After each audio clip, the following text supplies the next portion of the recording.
ఆయనకి నాథుడేడి, ఆయన కన్నా పైన ఎవరుంటారు? అందుకే తనలో తానే రమిస్తూ ఉంటాడు ఎప్పుడు. అది శివతత్వం.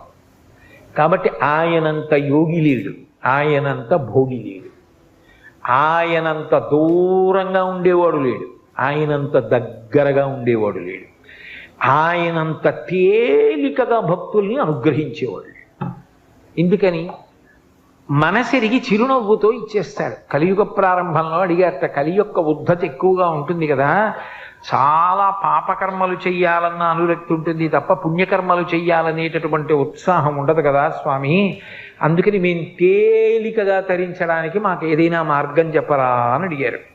అడిగితే ఆయన అన్నాడు, మీకు అందరికీ మోక్షం కావాలని కదా తాపత్రయం, సరే నేను ఒక మాట చెప్తాను చెయ్యండి అన్నాడు. దర్శనాత్ అభ్రతసి, చిదంబరంలో ఎలా దర్శనం చేయాలో అలా చేయండి, మోక్షం ఇచ్చేస్తానన్నాడు.